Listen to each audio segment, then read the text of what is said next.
Hello all my dear IPMAT aspirants. तो दोस्तों IPMAT 2027 के लिए आईपीमैट वाला आपके लिए लेकर आया है अपने इस प्यारे से फेवरेट से यूट्यूब चैनल पे आपके लिए सबसे पहली बैच जो कि है pre foundation batch. Yes guys, आपको पता है कि सबसे पहले किसी भी खासकर कॉन्ट्स के लिए बुनियाद होता है फाउंडेशन, बट फाउंडेशन का भी बुनियाद होता है प्री फाउंडेशन, जो कि हमने लास्ट ईयर भी शुरुआत करी थी। बच्चों को काफ़ी फायदा हुआ था। इस साल भी हम शुरुआत कर रहे हैं। और जब प्री फाउंडेशन की बारी आती है तो वो चुनिंदा टॉपिक्स होते हैं दोस्तों, जिस पर आपका ग्रास्प होना बहुत ज़रूरी है। क्योंकि अगर एक बार वो आपको क्लियर हो गया ना, तो फिर बहुत से टॉपिक है जो उनसे जुड़े हुए हैं, जो इनका नॉलेज आपको उन टॉपिक्स में काम आता है। तो ऐसे कई सारे टॉपिक्स है, जैसे रेशियो है, परसेंटेज एंड सो ऑन। तो आज मैं जो प्री फाउंडेशन में अपने सबसे पहले लेक्चर में कवर कर रहा हूँ वो है रेशियो। तो गाइज रेशियो में हम बढ़िया अच्छी चीज़ देखेंगे कि रेशियो पहले, क्योंकि प्री फाउंडेशन है ना, तो स्क्रैच के भी एकदम स्क्रैच में जाएंगे। रेशियो होता कैसे है, रिप्रेजेंट कैसे होता है, उसके डिफरेंट डिफरेंट एप्लीकेशन क्या है, और ये सब हम देखेंगे। ऑफकोर्स है तो मैथ्स का ही सब्जेक्ट, तो प्रैक्टिस क्वेश्चंस के साथ। सो यार रेशियो आपको पता है जनरली हम रिप्रेजेंट करते हैं ए बाय बी या A/B से। This is the basic representation of any ratio. But अगर दो क्वांटिटीज है तो आप A/B बोलो या A/B बोलो, सेम है। लेकिन जब दो से ज्यादा है ना, तो फिर आपको बोलना होता है A/B/C। अगर चार है तो A/B/D। तो जनरली जब दो से ज्यादा क्वांटिटीज को अगर आप सेम प्लेटफॉर्म पे प्रेजेंट कर रहे हो, दो से ज्यादा क्वांटिटी को सेम प्लेटफॉर्म पे आप लेकर आ रहे हो, तो वो इस तरीके से रिप्रेजेंट होती है। दो है तो आप A/B भी बोल सकते हो या A/B भी बोल सकते हो। जब आप A/B बोलते हो गाइस, तो A होता है न्यूमरेटर, बी होता है डिनोमिनेटर। बट यह हम बोलते हैं ना अपने लैंग्वेज में, लेकिन मैथ्स की लैंग्वेज में ए को बोला जाता है एंटीसीडेंट। रेशो की लैंग्वेज में ये होता है एंटीसीडेंट, और डिनोमिनेटर को पढ़ा जाता है कॉन्सिक्वेंट। ये आपको इसलिए भी पता होना जरूरी है गाइस, क्योंकि कई बार आपका आंसर आने पर हो सकता है क्वेश्चन आपको फाइंड रेशो ना पूछकर find consequent of the ratio बोले। अब इतना सब मेहनत करके आंसर निकाल के भी अगर आपको यही नहीं पता कि कॉन्सिक्वेंट ये डिनोमिनेटर को बोलते हैं, खत्म। तो बस फिर क्या मतलब ना, आपने आंसर निकाल दिया बट आपको कॉन्सिक्वेंट क्या है वही नहीं पता, तो आप नहीं दे पाओगे।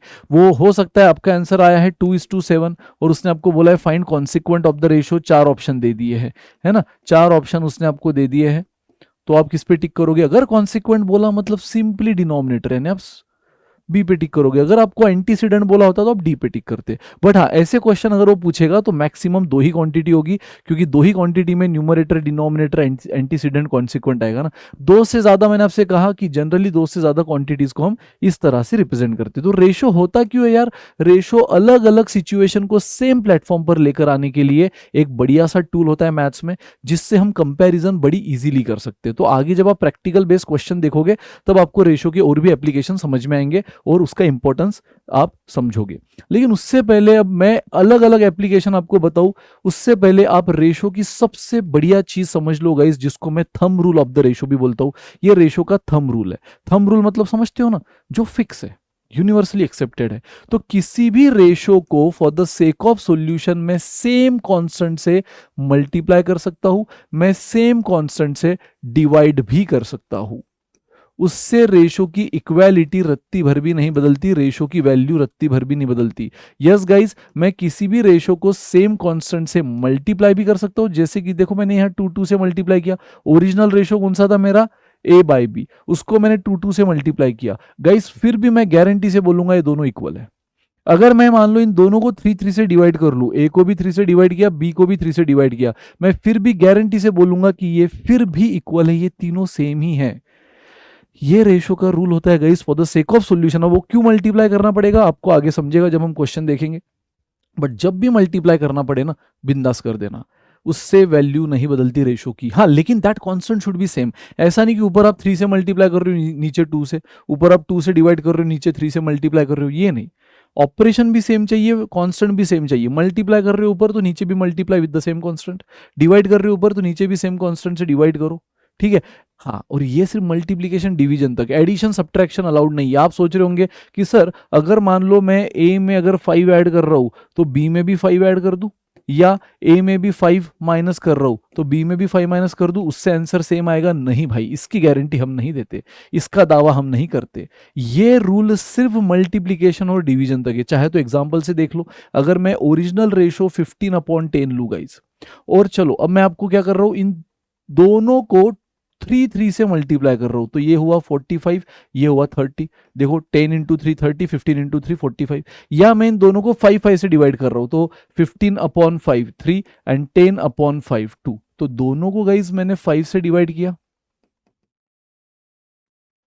दोनों को मैंने 3 से मल्टीप्लाई किया। अब गाइस आपके सामने ओरिजिनल रेशो ये था और अगर आप कैलकुलेटर पे 15 अपॉन 10 निकाल लो तो 1.5 आएगा। जैसे मैंने सेम कांस्टेंट से मल्टीप्लाई किया, आप कैलकुलेटर उठाओ 45/30 करो, आपको फिर भी सेम आंसर मिलेंगे। यानी जो मैंने दावा किया था इक्वालिटी सेम रहती है, बिल्कुल दिख रही है आपको। अगेन आप इन दोनों को 5 से डिवाइड कर लोगे, कैलकुलेटर निकालोगे, इस 5 से डिवाइड कर लो, आपको सेम आंसर मिलेगा 1.5 1.5 1.5। हेंस इट इज प्रूव्ड कि आप किसी भी रेशो को सेम कांस्टेंट से मल्टीप्लाई या डिवाइड कर सकते हो, उससे वैल्यू रेशो की नहीं बदलती। नाउ गाइस अब बढ़ते हैं इसके डिफरेंट डिफरेंट एप्लीकेशन की तरफ। सबसे पहला एप्लीकेशन की रेशो को अप्लाई कैसे किया जाता है। मान लो आपको ये इतना पैसा बंटवारा करना है 3 लोगों में, उसके 3 पार्ट करने हैं, यानी 3 दोस्तों में बांटना है, और वो जिस रेशो में बांटना है, अगर वो रेशो तक क्वेश्चन आपको दे दे कि मुझे भाई 1296 रुपीज को 3:2:1 में डिस्ट्रीब्यूट करना है, बताओ पहले को कितना रुपया मिलेगा, दूसरे को कितना मिलेगा, तीसरे को कितना मिलेगा। तो गाइज आपको सबसे पहले अब रेशो अप्लाई कैसे करते हैं किसी भी वैल्यू पे वो सीखो। तो अगर आपको तीनों का पार्ट मालूम है, तीनों का, तो आप देखो जिसका भी निकालना है, सबसे पहले आपको निकालना है फर्स्ट का। तो फर्स्ट का जो भी पार्ट है कंपलसरी न्यूमरेटर में लिखो, total of the ratio denominator में लिखो, और इनटू वो अमाउंट जिस पे रेशो अप्लाई कर रहे हो। तो आप इस एग्जांपल में किस पे अप्लाई कर रहे हो, 1296 पे। तो हो गया गाइस 3/6 इंटू 1296, तो ये हो गया 216, तो ये हो गया गाइस 648। यानी 1296 अगर मैं 3 दोस्तों में इतने रुपीस बंटवारा करूं, लेकिन उनके काम को देखकर 3:2:1 में, तो यहां पर गाइस पहले वाले को जो मिलेगा ना एक्चुअल रुपीस फॉर्म में, वो आ चुका है 648। 648 कैसे निकाला मैंने, तो गाइस जिसका भी पार्ट निकालना है वो कंपलसरी न्यूमरेटर में, total of the ratio compulsory denominator में, इनटू वो अमाउंट जिस पे रेशो अप्लाई कर रहे हो, बस। अब अगर मुझे सेकंड बोला होता तो सिर्फ कौन बदलेगा गाइस, सेकंड बोला है तो सिर्फ सेकंड का पार्ट न्यूमरेटर में आ जाएगा। पहले फर्स्ट बोला था तो फर्स्ट का पार्ट 3 आया था, अब 2 आएगा, टोटल ऑफ द रेशो तो 6 ही रहेगा, इनटू 1296 ही रहेगा। खेल खत्म गाइस। ये फिर से कितना हुआ 216, यानी कि 432। एंड अगर थर्ड निकालना है तो फिर से कौन बदलेगा, ये भी आपको समझ गया, न्यूमरेटर। टोटल तो 6 ही रहेगा, 1296 भी फिक्स ही रहेगा। तो ये आपने डिवाइड कर दिया 216 इंटू 1 216, खत्म दोस्तों। तो 3 दोस्तों में अगर 1296 रुपीज का बंटवारा आपको करना है तो तीनों को वो इस तरह से मिलेगा, पहले वाले को 648, दूसरे को 432, तीसरे को 216, अगर इस रेशो में बांटना है तो, इस रेशो में बंटवारा करना है तो। कम ऑन गाइस, ये था फर्स्ट एप्लीकेशन। फर्स्ट एप्लीकेशन में आपने सीखा कि कैसे रेशो अप्लाई होता है किसी भी वैल्यू पर, बराबर। अब आगे बढ़ते हैं, आगे आप देखते हो उसका सेकंड एप्लीकेशन। यहां पर भी रेशो ही अप्लाई करना है, यहां पर भी रेशो अप्लाई करना है किसी अमाउंट पर, बट इस बार आप देख रहे हो रेशो थोड़ा सा इतना सिंपल फॉर्म में नहीं था जितना पहले एग्जांपल में था। फर्स्ट एग्जांपल एकदम बेस्ट था ना यार, लीनियर फॉर्म में था, एकदम लीनियर फॉर्म में, तो इसको अप्लाई करना इजी था, रेशो का टोटल लेना इजी था। लेकिन अब वही रेशो अगर फ्रैक्शन फॉर्म में आ गया गाइस तो क्या करें सर, यहां पर भी हम वही करेंगे, जैसे कि ये फर्स्ट है, ये सेकंड है, ये थर्ड है। तो फर्स्ट का पार्ट है आपका 1/4, उसको न्यूमरेटर में कर देंगे, फिर इन तीनों का टोटल निकाल लेंगे, वो डिनोमिनेटर में इनटू। बिल्कुल सही कहा गाइस, ये गलत नहीं है, बट आप सोचो ये कितना अननेसेसरी टाइम कंज्यूमिंग है। ऊपर फ्रैक्शन आ रहा है, फिर इन 3 फ्रैक्शन जिसका डिनोमिनेटर अलग अलग है उनकी एडिशन अगेन टाइम कंज्यूमिंग, फिर कैलकुलेशन टाइम कंज्यूमिंग। तो अब देखो आपको क्या करना है। सबसे पहले आप इतना तो समझ गए कि रेशो अप्लाई करना तब ज्यादा आसान है, कर तो दोनों तरीकों से सकते हो, लेकिन ज्यादा आसान तब है जब वो लीनियर फॉर्म में। तो इस फ्रैक्शन रेशो को अब आप लीनियर फॉर्म में कन्वर्ट करोगे कैसे, तो अब यहां पे अब भी जो मैंने थोड़ी देर पहले यूनिवर्सली एक्सेप्टेड थंब रूल आपसे कहा था वो आप अप्लाई करोगे। मैंने क्या कहा था, आप किसी भी रेशो को सेम कांस्टेंट से मल्टीप्लाई या डिवाइड कर सकते हो, उससे रेशो का रिलेशन वैल्यू रत्ती भर भी नहीं बदलता। तो गाइज अब वो सेम कांस्टेंट बस अब आपने सोच समझ के लेना है, और अगर आपका मैथ्स अच्छा है, नंबर के साथ खेलना जानते हो तो तुरंत क्लिक हो जाएगा, नहीं जानते हो तो कुछ प्रैक्टिस के बाद क्लिक हो जाएगा, बट प्रैक्टिस रहो, कंसिस्टेंट रहो, हो जाएगा। अब आपको वो कांस्टेंट, मैंने कहा ना एनी कोई भी कांस्टेंट, बस वो कांस्टेंट सेम रहना चाहिए। जितने कांस्टेंट से इसको मल्टीप्लाई कर रहे हो, सेकंड को भी उतने से करो, थर्ड को भी उतने से करो, तो बिल्कुल वैलिड है। ये कुछ भी चीज को रत्ती भर भी नहीं बिगाड़ती। बट अब वो कांस्टेंट क्या होना चाहिए इस समंदर में, नंबर के समंदर में वो कांस्टेंट क्या होना चाहिए? तो वो कांस्टेंट ऐसी वैल्यू होनी चाहिए गाइस जो 4, 6 और 2 तीनों से डिवाइड हो जाए। इन शॉर्ट 4 का, 6 का और 2 का, इन तीनों का कॉमन मल्टीपल, ऐसी वैल्यू जो इन तीनों से डिवाइड हो जाए। और इसी को हम क्या बोलते हैं guys? Common multiple of 4, 6 and 2। तो ऐसा कौन है गाइस? अब अगर टेबल्स बाय हार्ट है तो ये वैल्यू तुरंत क्लिक होगी, और टेबल्स बाय हार्ट नहीं है तो करना शुरू करो, है ना? बहुत इंपॉर्टेंट है टेबल। तो 4, 6 और 2 तीनों से डिवाइड होने वाली वैल्यू कौन सी गाइस? 12। सर वैसे तो 24 भी, मैं बोल रहा हूं 24 भी लो फिर भी चलेगा, फिर भी आपका आंसर इजीली आएगा और फास्ट आएगा। 48 लो, 36 लो भाई, 4, 6, 2 का कॉमन मल्टीपल कोई भी लो। लेने के लिए तो मैंने कहा ना, वैसे कुछ नहीं भी लेते तो आप direct 1/4 upon total of the ratio वो भी कर सकते थे, लेकिन वो काम हमें बचाना है, वो कैलकुलेशन टफ नहीं करना है, इसलिए तो हम इस फ्रैक्शन को लीनियर में कर रहे हैं। और लीनियर में करना है मतलब डिनोमिनेटर को उड़ाना है ना, लीनियर में करना मतलब डिनोमिनेटर को उड़ाना है, और इसीलिए आपको ऐसी वैल्यू ढूंढनी है जो इन डिनोमिनेटर का कॉमन मल्टीपल होती है। तो जब आप उससे मल्टीप्लाई करोगे तीनों जगह तो डिनोमिनेटर उसको डिवाइड करके उड़ जाएगा। तो 4, 6, 2 का कॉमन मल्टीपल 12 है, 24 है, 36 है। मैं बोल रहा हूँ आधे बच्चे 12 से जाए, आधे 24 से जाए, जिसको जिससे जाना है जाए, बराबर। अगेन जितना छोटा लोगे कैलकुलेशन और छोटा होगा, बट फिर भी ठीक है, अगर कॉमन मल्टीपल है तो 12 की जगह 24 भी रहा तो चलेगा, काम आसान ही होगा। तो चलो मैं ले रहा हूँ 12, मैंने 12 से मल्टीप्लाई करना है। अब मैंने कहा एक जगह जिससे मल्टीप्लाई कर रहे हो सारे पार्ट्स, अब इस बार 3 पार्ट से तीनों को 12 से मल्टीप्लाई किया, देखो डिनोमिनेटर उड़ गया, डिनोमिनेटर उड़ गया, डिनोमिनेटर उड़ गया। सो 4 3 jar, 6 2 jar and 2 6 jar. So 3 into 1 3, 2 into 1 2 and 6 into 1 6। Guys ये बना मेरा रेशो, ये बना मेरा 3:2:6 का रेशो। और अब ये मुझे अप्लाई करना है टू फाइंड 3 पार्ट्स जिसको मैंने इतने पैसे का बंटवारा किया है। तो पहला पार्ट अगर मुझे निकालना है गाइस, आ गया ना, अब सेम पिछली क्वेश्चन की तरह बन गया। पहला पार्ट निकालना है तो 3 जो फर्स्ट पार्ट को रिप्रेजेंट कर रहा है न्यूमरेटर में, टोटल ऑफ द रेशो जो 11 है डिनोमिनेटर में इंटू 1199। सो देख लो 11 1 जार 0 एंड 9 जार, सो ये हुआ 324, 327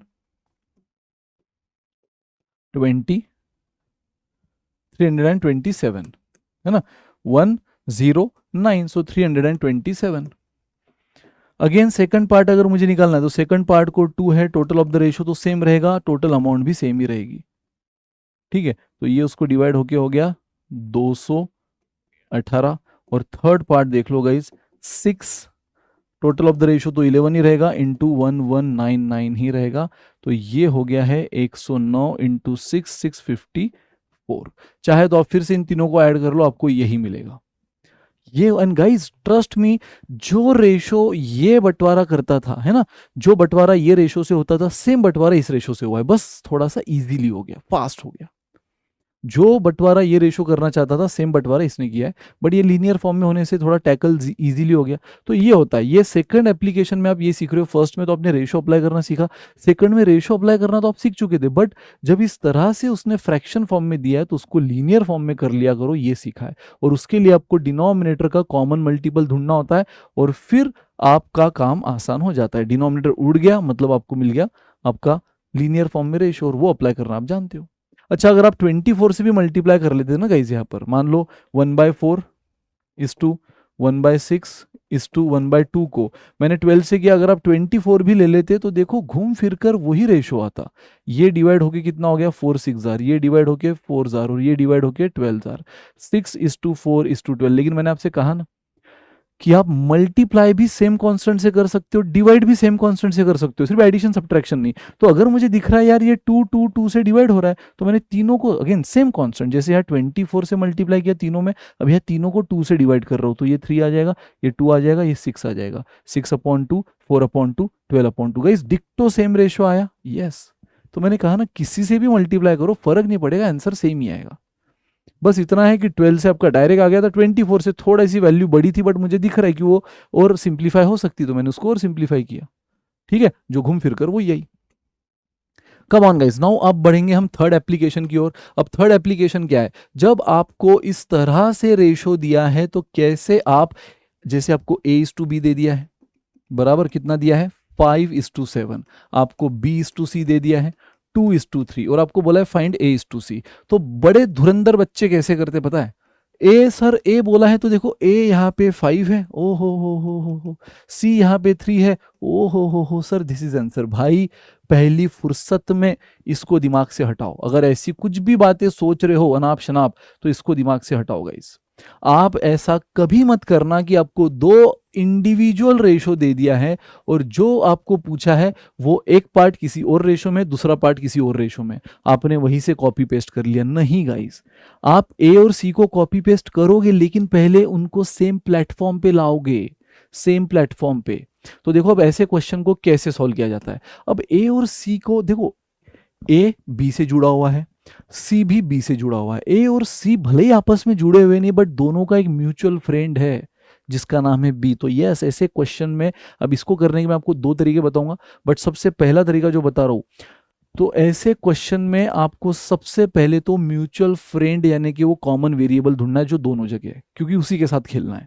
तो गाइस वो कौन है इस क्वेश्चन में, बी है, बी है बस। अब अगर मुझे ए और सी को दोस्त बनाना है तो उन दोनों को पहले एक दूसरे से मिलाना पड़ेगा ना, और एक दूसरे को मिलाने के लिए बी को क्या करना होगा, दोनों को सेम जगह पे बुलाना होगा, सेम जगह पे।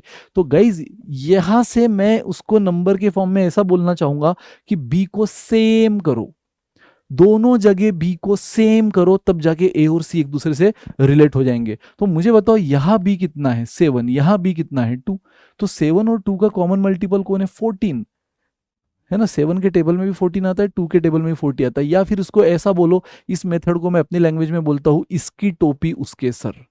मतलब यहां जहां 7 है और यहां B2 है, सिर्फ उसको देखो जो कॉमन है। कॉमन कौन है बी, तो यहां B7 है, यहां 2 है, तो जिधर 7 है वहां 2 से मल्टीप्लाई कर लो, और जहां 2 है वहां 7 से मल्टीप्लाई करो। लेकिन आपने सीखा है कि किसी भी कांस्टेंट से मल्टीप्लाई करना रेशो को चलता है, लेकिन ईच एंड एवरी टर्म को। मैंने कहा है ना कि आप ऊपर 2 से मल्टीप्लाई कर रहे हो नीचे कर ही नहीं रहे हो, या ऊपर 2 से कर रहे हो नीचे 3 से कर रहे हो, वो नहीं चलेगा। Each and every part of the ratio को आप 2 से मल्टीप्लाई करोगे तो फिर वो वैलिड है। यहां पे ईच एंड एवरी पार्ट को आप 7 से मल्टीप्लाई करोगे तो वो वैलिड है। तो गाइस आपने बी देखा, एक जगह 7 था एक जगह 2 था, तो इसकी टोपी उसके सर। जहां 7 था वहां 2 से मल्टीप्लाई किया, जहां 2 था वहां 7 से मल्टीप्लाई किया, और पूरे रेशो को करना है। तो देखो गाइस, इसको अगर मैं 2 से मल्टीप्लाई करूं तो ये 10 हो जाएगा, 14 हो जाएगा। पूरे रेशो को किया बिल्कुल चलेगा। तो नया A:B मिल गया, अगेन नया B:C, 7 इंटू 2 14, 7 इंटू 3 21। अब देख लो गाइस, अब ये तीनों एक जगह आए। ए बी ने चुपचाप ए को भी बुला लिया और सी को भी बुला लिया। तो बी जब सेम जगह बुलाता है, यानी बी की वैल्यू जब सेम होती है दोनों में, देखो बी यहां भी 14 हो गया, बी यहां भी 14 हो गया, तो जब बी 14 होता है ए कितना होता है 10, और जब बी 14 होता है सी कितना होता है 21। खत्म गाइस, ये मिल गया ए और सी का रेशो। तो क्वेश्चन ने आपको ए और सी बोला था ना, तो मैंने क्या कहा, यहां का ए और यहां का सी कॉपी मत करना, पहले उनको सेम प्लेटफॉर्म पे लाओ। अब मैं एबीसी को सेम प्लेटफॉर्म पे ला चुका हूं, अब A:C बोला है, अब यहां का ए और यहां का सी कॉपी कर लो। ए आया 10, सी आया 21, दिस इज माई आंसर। ये हुआ मेरा आंसर। तो पहला तरीका, तो मैंने कहा ना दो तरीके बताऊंगा। फर्स्ट तरीका तो ये रहा जिसको ट्रेडिशनल अप्रोच आप बोल सकते हो, थोड़ा सा लेंदी है क्योंकि। तो आपने क्या किया, बस कॉमन वेरिएबल ढूंढा और उसको सेम किया, और सेम करने के लिए वही multiplication with the same constant, इस पूरे रेशो को वहां के बी से, इस पूरे रेशो को यहाँ के बी से। जैसे रेशो यानी बी सेम हुआ, आपने कॉमन प्लेटफॉर्म ले लिया। जब बी 14 होता है ए 10 होता है और सी 21 होता है, ए और सी मिल गई। ये ए और सी आप कॉपी कर सकते हो। नाउ गाइस, दूसरा तरीका शॉर्टकट ट्रिक। आपको देखो सबसे पहले मैंने कहा A:B:C निकालना है।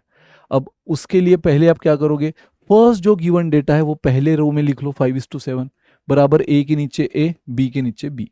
देखो पहला आपको ये दिया था क्वेश्चन ने, वो पहले रो में लिखा। दूसरा डेटा आपको ये दिया था, वो दूसरी रो में लिख लो। तो बी के नीचे बी, सी के नीचे सी, है ना। फर्स्ट रो में फर्स्ट रेशो, सेकंड रो में सेकंड रेशो, और बराबर जो वैल्यू जिसके उसके नीचे, ए के नीचे ए की, सी के नीचे सी की। बी देखो दो जगह, इसलिए बी के नीचे दो वैल्यूज आई है। अब पता है आपको क्या करना है, अब आपको अगेन खेलना तो कॉमन वेरिएबल के साथ ही है।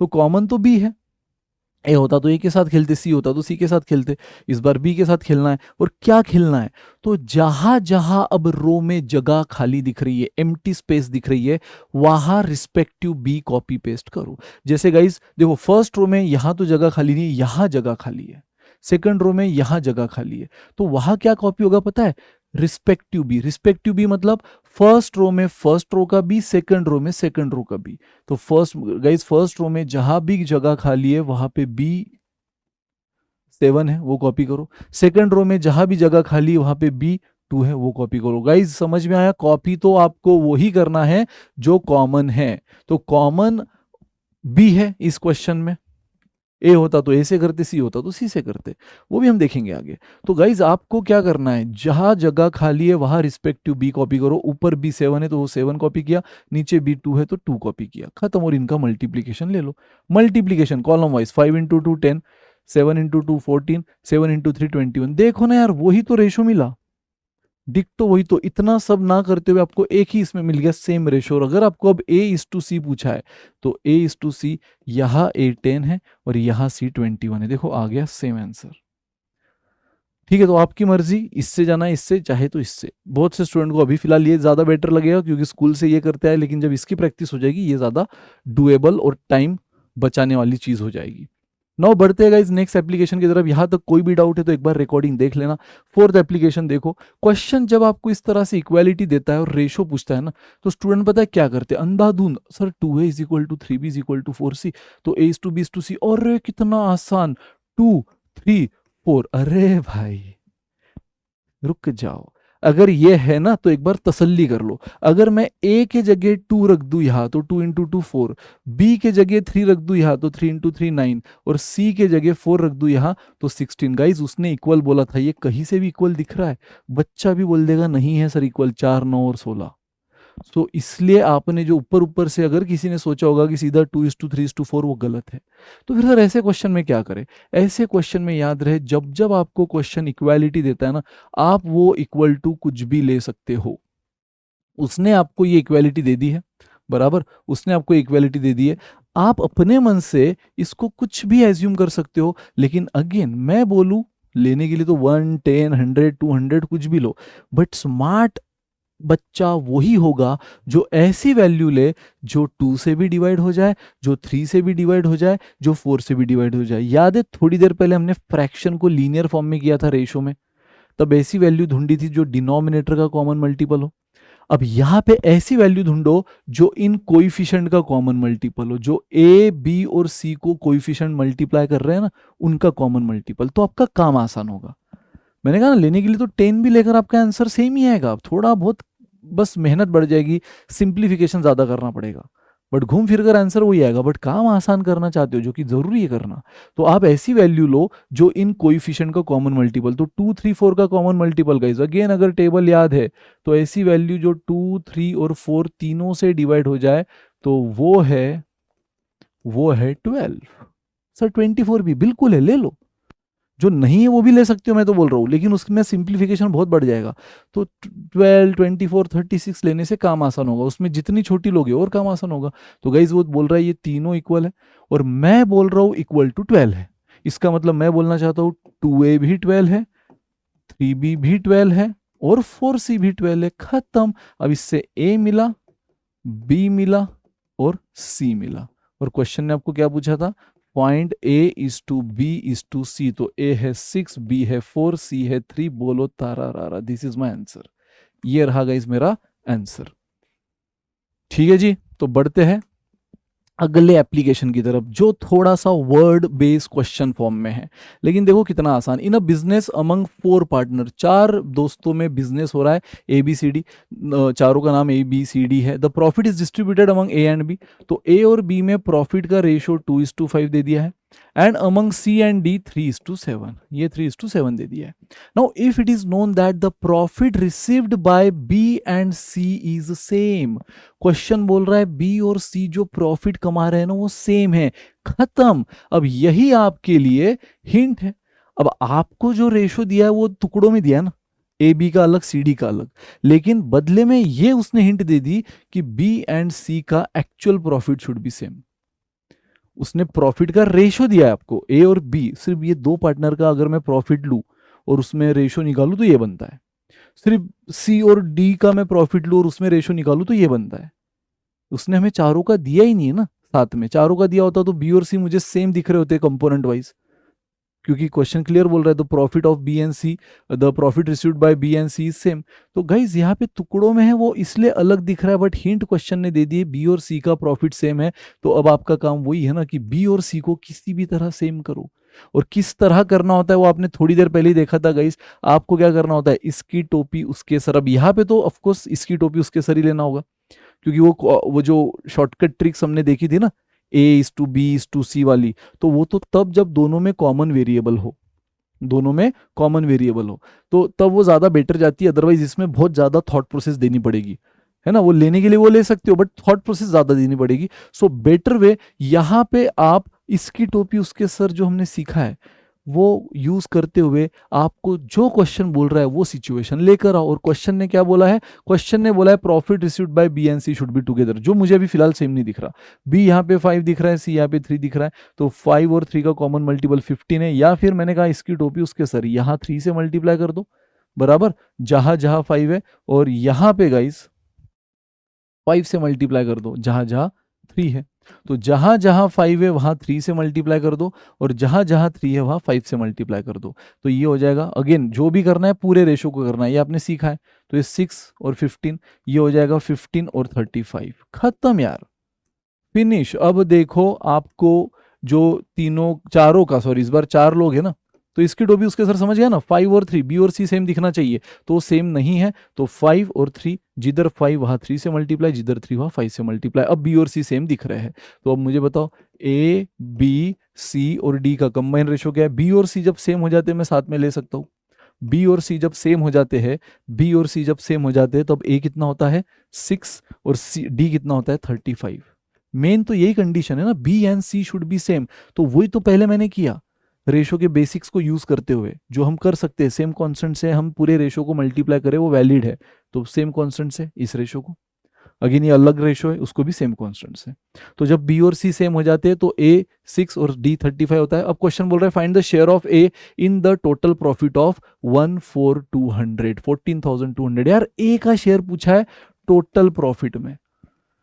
आपको पता है कि टोटल प्रॉफिट जो भी हो वो एबीसीडी में किस रेशो में बटेगा, इस रेशो में। अब ये रेशो इस पे अप्लाई कर दो और आपको ए का प्रॉफिट पूछा। यार रेशो अप्लाई करना तो आप एप्लीकेशन 1 से सीखे हो ना, फर्स्ट एप्लीकेशन में आपने वही सीखा था रेशो कैसे अप्लाई करते हैं। तो अगर आपको ए का पूछा है तो ए का पार्ट न्यूमरेटर में, टोटल ऑफ द रेशो ये हुआ 50, 65, 71 डिनोमिनेटर में, है ना। टोटल ऑफ द रेशो कितना है 71 इंटू 14200। सो गाइस 71 ने इसको डिवाइड कर लिया, 200 इंटू 6, 1200 इज द आंसर। 71 का देखो ना एग्जैक्ट डबल 142 होता है, 20 बोनस। तो ए का पूछा इसलिए न्यूमरेटर में ए आया, अगर डी पूछा होता तो न्यूमरेटर में डी आता, अपॉन वही 71 इंटू वही टोटल प्रॉफिट। तो खत्म गाइज। ये दो रेशो को मैं सेम प्लेटफॉर्म पे इसलिए नहीं ला सका क्योंकि उसमें जो कंडीशन दी थी वो सेम नहीं थी, वो सेटिस्फाई नहीं हो रही थी, B and C should be same. तो पहले बी और सी को सेम किया, बराबर, जैसे बी और सी सेम हुए अब हमने सबको सेम प्लेटफॉर्म पे ले लिया क्योंकि यही मेन कंडीशन है। और ये रेशो अगर मैं टोटल पे अप्लाई करूँ तो मुझे ए बी सी डी किसका भी मिल जाएगा, उसने ए का पूछा था। चमका गाइस, चलो बहुत बढ़िया। अब देखो ये अगला क्वेश्चन, उसने आपको बोला in a business among 4 partners A B C and D, 4 partner इस बार भी। वो बोल रहा है कि इन चारों में the profit is distributed among A and B 2:5 and C and D 3:7. If it is known that profit received by A and B together is same as C and D together, वो बोल रहा है A और B का together profit कितना है guys, फिलहाल 7, वो C और D के टुगेदर प्रॉफिट यानी 10 कहाँ सेम है, नहीं है रेशो वाइज, बट सेम ला सकते हो यूजिंग बेसिक्स ऑफ रेशोज जो भी आपने सीखा। भाई जैसे पिछले एग्जांपल में उसने कंडीशन दे दी थी ना बी और सी का प्रॉफिट सेम है, इस बार वही इंडिविजुअल इंसान का ना देते हुए ग्रुप वाइज दिया है, टोटल वाइज दिया है। वो बोल रहा है such that the profit received by A and B together is same as profit received by C and D together. तो गाइज मेरे हिसाब से ए और बी का टुगेदर प्रॉफिट कितना है, 2 और 5 7, सी और डी का टुगेदर प्रॉफिट 10 है। तो कम ऑन गाइज, फिर से इसकी टोपी उसके सर। जहां पे आपको 7 दिख रहा है उस पूरे रेशो को किससे मल्टीप्लाई कर लो, उस पूरे रेशो को 10 से मल्टीप्लाई कर लो, और जहां आपको 10 दिख रहा है उस पूरे रेशो को 7 से मल्टीप्लाई कर लो। ऑटोमेटिक गाइस उनका टोटल सेम हो जाएगा। पहले तो आप मल्टीप्लाई किससे कर रहे हो, और वो भी देखो सेम कांस्टेंट से कर रहे हो, और वो भी जहां टोटल 7 है वहां 10 से कर रहे हो, और जहां टोटल 7 है वहां 7 से कर रहे हो। जहां 7 है वहां 10 से, जहां 10 है वहां 7 से। अगेन वही, इसकी टोपी उसके सर।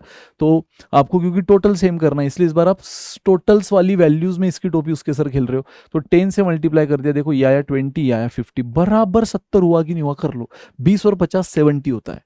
ठीक है, नाउ गाइज यहाँ पे अगर मैं 7 से मल्टीप्लाई करूँ, ये आया 21, ये आया 49, बराबर 70 हो रहा कि नहीं, चेक कर लो। अब ये सेम है भाई, अब ये सेम है बराबर। और अगर ये सेम है तो यही तो बोला था क्वेश्चन में, जैसे पिछले इसमें बी और सी सेम बोला था, तो जब तक वो सेम नहीं थे आपने सेम प्लेटफॉर्म पे नहीं लिया, जैसे सेम हो गए सेम प्लेटफॉर्म पे ले लिया। इस बार क्वेश्चन बोल रहा है A B C D individual नहीं, बट ए बी का टोटल प्रॉफिट और सी डी का टोटल प्रॉफिट इज सेम। ठीक है, तो ए बी का फिलहाल जब तक हमें सेम नहीं दिख रहा, मैं उसको सेम प्लेटफॉर्म पे नहीं ले सकता। तो अगेन मैंने वही अपना जो हमने एप्लीकेशन सीखा था, जहां 7 टोटल है वहां 10 से, जहां 10 है वहां 7 से मल्टीप्लाई करके, अब देख लो ये भी टोटल 70 हो गई, ये भी 70 हो गई। अब आप क्या करोगे, अब आप सेम प्लेटफॉर्म पे इनको ले लो।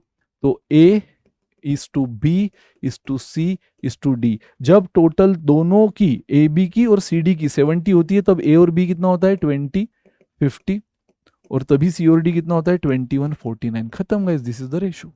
ये आया रेशियो ऑफ क्वेश्चन, क्या बोल रहा है, then find A is to B is to C is to D. This is your final answer guys. A is to B is to C is to D बोला था, बस ratio निकालने को बोला था। ये जस्ट मैं प्री फाउंडेशन, इसके क्वेश्चन एमसीक्यूज ऑप्शंस है ना, ये सब हम देखेंगे जब फाउंडेशन स्टार्ट करेंगे। प्री फाउंडेशन में तो मैं आपको बस कॉन्सेप्ट समझा रहा हूँ विद सम एग्जांपल्स। ठीक है, वही अगर आपको यहां पर भी बोला होता कि टोटल प्रॉफिट इतना इतना है तो सी का प्रॉफिट निकालो, तो सेम पिछले क्वेश्चन की तरह ये रेशियो टोटल प्रॉफिट पे अप्लाई कर देते थे। सी को न्यूमरेटर में रखते, टोटल डिनोमिनेटर में रखते, इनटू दैट अमाउंट। अगर टोटल प्रॉफिट पूछा देकर सी का पूछा होता या बी का पूछा होता तो रेशो अप्लाई कर देते, बट इस बार सिर्फ रेशो पूछा था। बट रेशो इन दोनों को कॉमन प्लेटफॉर्म पे नहीं लेना है, इन दोनों को लेना है जहां पे टोटल सेम आ गया। और सेम लाने के लिए सेम वही घिसा पिटा अप्रोच, इसकी टोपी उसके सर। जहां टोटल 7 है 10 है, तो जिधर 7 उधर 10 से मल्टीप्लाई, जिधर 10 उधर 7 से, और बराबर 70 आ गया, आप कर भी लो ऐड। और अब जैसे टोटल सेम हुआ, क्वेश्चन की कंडीशन सेटिस्फाई हुई, आपने सेम प्लेटफॉर्म पे ए बी सी डी को ले लिया, रेशो मिल गया। Come on guys, next question. वो बोल रहा है in a business among 4 partner A B C D the profit is distributed among A and B. Guys इसलिए मैंने कहा एग्जांपल सेम थीम का है, बट उससे आप नई नई चीजें सीख रहे हो। एक जगह सीखा बी और सी भी सेम हो सकता है, एक जगह सीखा दो रेशो का टोटल भी सेम हो सकता है, राइट। तो ये प्री फाउंडेशन है। फाउंडेशन में फिर वो क्वेश्चन, फिर उसमें प्रपोर्शन सीखोगे, पार्टनरशिप सीखोगे, ठीक है। तो वो एक्चुअल कॉन्सेप्चुअल नॉलेज आएगा जब फाउंडेशन स्टार्ट होगा। प्री फाउंडेशन में तो बस एक स्क्रैच में हम जाके आपका एक बुनियाद बना रहे हैं। In a business among 4 partner A B C D the profit is distributed among A and B in the ratio 2:5, ठीक है, and C and D in the ratio 3:7। इस बार क्या बोला, if it is known that the difference, देख लो भाई, एक बार इंडिविजुअल पार्टनर का प्रॉफिट सेम बोल दिया, पिछले क्वेश्चन में दो दो पार्टनर का टोटल सेम बोल दिया, इस बार अब डिफरेंस पे खेल रहा है। If difference between profit received by A and B is same as difference between C and D, profit received by C and D. Clear बोला, if it is known that difference between profit received by A and B, इन दोनों का difference, तो इन दोनों का difference बता दो यार कितना आ रहा है। ए को मेरे हिसाब से 2, बी को 5 मिल रहा है, यानी कि 3 का डिफरेंस, और इन दोनों में डिफरेंस देख लो कितना आ रहा है, सी को 3 और डी को 7, 4 का डिफरेंस। तो फिलहाल तो डिफरेंस सेम नहीं है, मतलब मैं फिलहाल इनको सेम प्लेटफॉर्म पे नहीं ले सकता क्योंकि फिलहाल डिफरेंस सेम नहीं है। तो उसने बोला difference between profit received by A and B is same as that between C and D.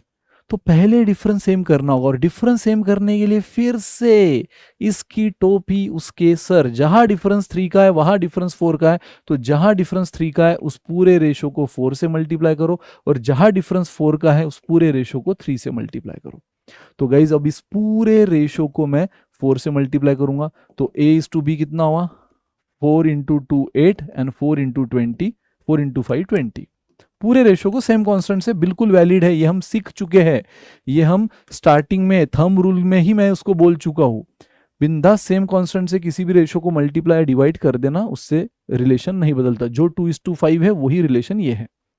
तो मैंने पहले तो देखा यहाँ उसने कहा डिफरेंस सेम है, किसका, वो भी ए बी का प्रॉफिट और सी डी का प्रॉफिट, जो हमें दिख नहीं रहा है। तो अगेन जहाँ 3 है, जैसे पिछले एग्जाम्पल में एक जगह टोटल 7 थी, एक जगह 10 थी, तो 10 और 7 से रिस्पेक्टिवली मल्टीप्लाई कर दिया, इसकी टोपी उसके सर। यहाँ 3 और 4 है तो 4 और 3 से, जहाँ 3 डिफरेंस वहाँ 4 से मल्टीप्लाई, जहाँ 4 डिफरेंस वहाँ 3 से, तो ये आया 8 और 20। अब यहाँ किससे मल्टीप्लाई करना है, यहाँ 3 से मल्टीप्लाई, तो इस पूरे रेशो को 3 से ये 9 आया, ये 21 आया। गाइज अब चाहे तो डिफरेंस देख लो, ये डिफरेंस कितना आया, 8 और 12 का डिफरेंस 12 है, ये डिफरेंस भी कितना आया, एक को 9 का प्रॉफिट, एक को 21 का 12 का डिफरेंस। गाइज जो क्वेश्चन ने कंडीशन बोली थी डिफरेंस इज सेम, वो अब सेटिस्फाई हो रही है, तो इस रेशो को मैं सेम प्लेटफॉर्म पे ले सकता हूं। तो A:B:C:D, जब दोनों में डिफरेंस सेम है तब के ABCD लो, तो A है 8, B है 20, C है 9, D है 21, खत्म। सो क्वेश्चन आपको बोल रहा है then find the share of A in the total profit of 1,16,000। So total profit अगर 1,16,000 हुआ है तो इसमें ए का शेयर पूछा है। गाइस रेशियो अप्लाई कर देना है यार, इस पे ए का पूछा है तो ए का पार्ट न्यूमरेटर में, टोटल ऑफ द रेशियो कितना हुआ, ये हो गया देखो 21, 9, 30, 50, 58 डिनोमिनेटर में है ना, total of the ratio 58 denominator में 116,000। अगेन गाइस 58 का एग्जैक्ट डबल 116 होता है, 3 0 बोनस, सो 8 इंटू 2000 16,000, खत्म। ए का पूछा इसलिए ए, अदरवाइज वही सी का पूछा होता तो सी का पार्ट यानी कि 9 न्यूमरेटर में आता, बाकी टोटल 58 ही होता, इंटू टोटल प्रॉफिट सेम ही होता। तो ए का शेयर पूछा था 16,000 आ गया। ये था गाइस फाउंडेशन का भी फाउंडेशन फॉर रेशो, जिसको हम बोलते हैं प्री फाउंडेशन ऑफ रेशो, जिसमें ये सारी बातें हमने देखी है, अलग अलग एप्लीकेशन आपने देखा है, मेन तो मीनिंग वो थंब रूल ऑफ रेशो आपने देखा और प्रैक्टिस क्वेश्चंस के साथ देखा है। अब ये कैसे आपको आगे मेन आपके टॉपिक जो आपके सिलेबस का टॉपिक है रेशो, प्रोपोर्शन, पार्टनरशिप, उसमें काम आएगा ना, वो आप देखोगे जब हमारी फाउंडेशन सीरीज शुरू होगी। लेकिन उससे पहले जैसे रेशो का आपने सब देख लिया प्री फाउंडेशन, वैसे परसेंटेज का भी हम देखेंगे। ऐसे कई टॉपिक्स है जो बहुत इंपैक्टफुल होते हैं आगे आने वाले कई सारे टॉपिक्स में, उनका हम पहले प्री फाउंडेशन कवर करके फिर फाउंडेशन सीरीज लेकर आएंगे। तो आज के लिए इतना है guys, thank you so much. पढ़ना कोई भी डाउट रहा तो कमेंट करना। Bye bye, enjoy.